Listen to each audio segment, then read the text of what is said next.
Magandang gabi. Ako to si Tino, aka Bike BQ, aka WAP, aka Faustino Zapanta, pinaka-creative na tao. Pero minsan hindi pa rin nawawala sa isip ko na kung ano man yung ginagawa ko ngayon, kung malayo man siya sa mga dati, although naging komportable kahit papaano. So kaya nga ako nagpahinga sa tinda, nagbike muna ako, nag-skate. Tingin ko parang malapit na rin yung time na parang yung end ng comfort. So gusto ko lang i-share bilang memory. So alam mo yun, kung dumating na yung time na mawala lahat, kasi alam ko lagi lang talaga akong ready. Baga, prepare for the best, expect the worst, sabi nga ni Frank. Yun, baga gusto lang sabihin na kung ano yung nagawa ko the past few years, like sa 2 taon na trip or 3 taon na hindi ako nagtinda or nag-enjoy lang ako kasi kaya ko pa. Naging masaya talaga ako. Kaya eto nga, tulad ngayon, papunta akong Las Piñas kasi hindi ko trip yung bad energy sa bahay. So alam nyo naman, diba? May partner ako, may kasama akong simple lang, pag bad yung energy, umaalis na lang ako. Kasi hindi na para aksayahin, diba? Yung oras. Kaya yun, so lang enjoyin yung moment, yung opportunity na meron ako, yung edad ko, yung time lalo. So alam ko hindi ko pa talaga na-figure out lahat. Totoo, ma-diskarte din ako, pero hindi ko pa talaga alam yung path, kumbaga yung patutunguhan. Although may visions ako, pero hindi natin sure, hindi natin expect. Wala talaga tayong pag-aari sa mundo. Kaya lagi ko nire-remind sa sarili ko na anytime pwedeng mawala tong lahat. Lahat ng ginagawa natin, lahat ng meron tayo. Kasi dumaan na rin tayo sa ganun eh. Kaya gusto ko lang maging, alam yun, thankful sa saglit.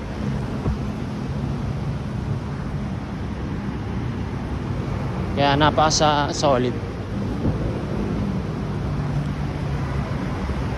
sa buhay ko to. Alam yan, wala akong ibang masabi kundi maging thankful. Kasi wala namang ibang paraan eh.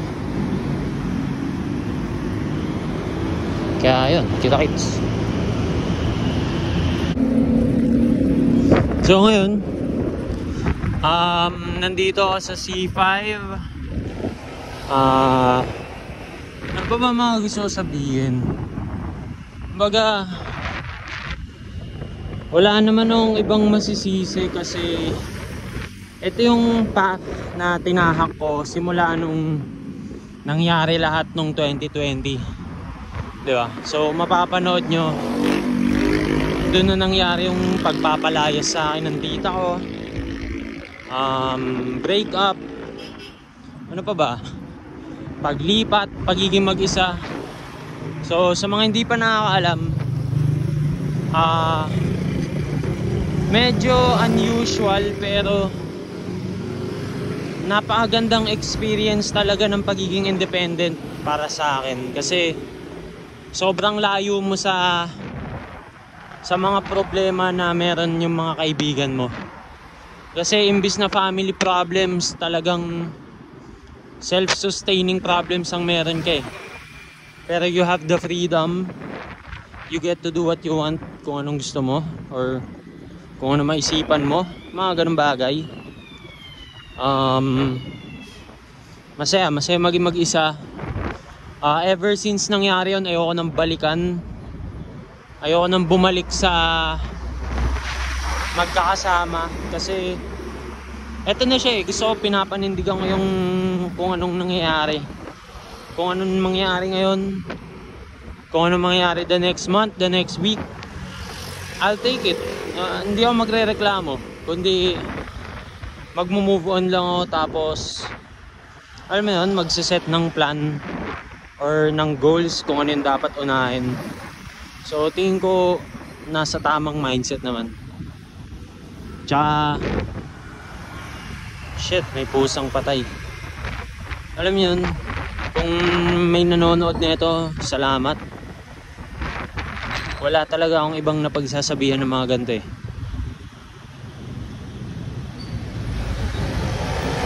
So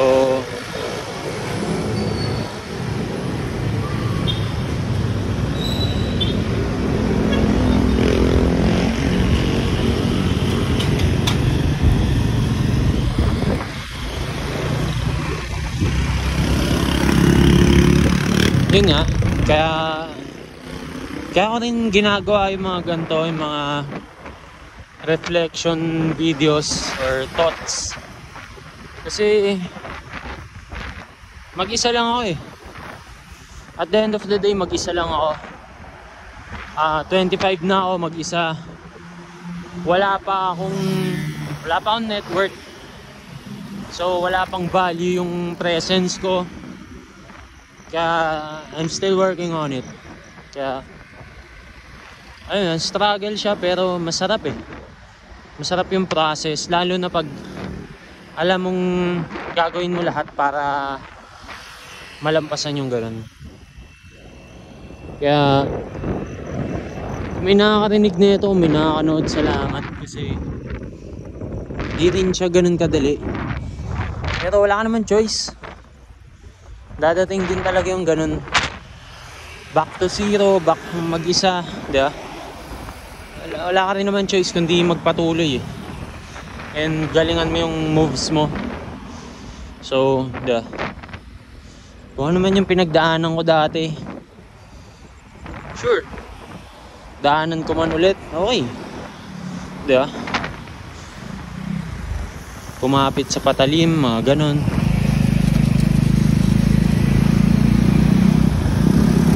Ayoko na rin maging sagabal sa mga taong pwede kong, I mean, hindi naman pwede, pero ayoko maging sagabal sa kahit sino. Kaya dito ko na lang nilalabas. Lahat tayo may struggles. Para sa akin, ito yung struggle ko, yung life. Or yung, alam mo yun, parang yun na talaga yung naging sobrang lawak niya na hindi mo alam saan ka lilinya. Yun ang masasabi ko. Kaya may nakakanood na ito, dami ko talagang gustong pero malalampasan din natin lahat to. Gusto ko ito yung maging marka na alam kong ito yung video na magiging checkpoint ng buhay ko, na simula nang ma-upload to, babaguhin ko na lahat, ayusin ko na talaga, i-improve ko lahat ng kaya ko. Gagalingan ko talaga hanggang wala na ako sa gantong level or sa gantong stage, kasi ayoko na siyang balikan.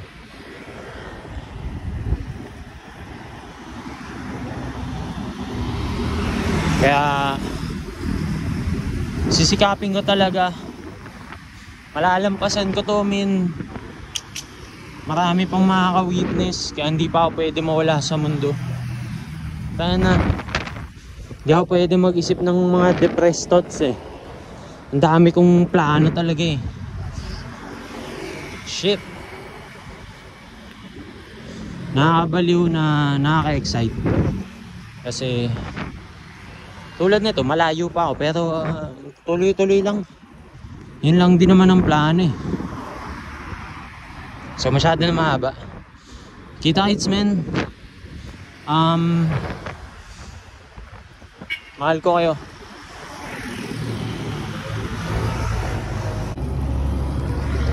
So pauwi na ako ngayon. Kahit pa paano nakapagluwag-luwag ng isip. Then yun, nakakwentuhan si Kuya Boards sa Bordado Compound, Las Piñas. Good thing talaga na minsan lalabas ka, may makakakwentuhan ka. Maganda yun. So uwi na ako. Alam ko na yung gagawin ko bukas. Kumbaga nakaset na sa isip ko yung mga itinerary. Fucking shit. Then yun, kita-kits. Tayo na sa kada video, ang dami kong nasabing kita-kits. Pagdidikitin ko din tong tatlo. Yun lang. Schedule ko bukas gumising, pagka mulat kumilos sa bahay, bumili ng pagkain, ayusin ang mga ginamit, and blah blah blah, mag-edit at makapag-upload sa hapon ng siguro 5 o 6 na video na export na. So yun ang goal, makapag-export and makapag-edit palagi. Ewan ko, buhay ko na talaga siya eh. Hindi na talaga siya nawala ever since nung nasimulan ko, like 2013, 2014 ata. So kung sino mang, kung may himala na may sumubaybay sa channel ko, tayo na Delpan skate vid pa lang, alam nyo na yan. Doon nagsimula lahat. Then yan, kita-kits. Maraming salamat sa mga naniniwala. Tino Zapanta out.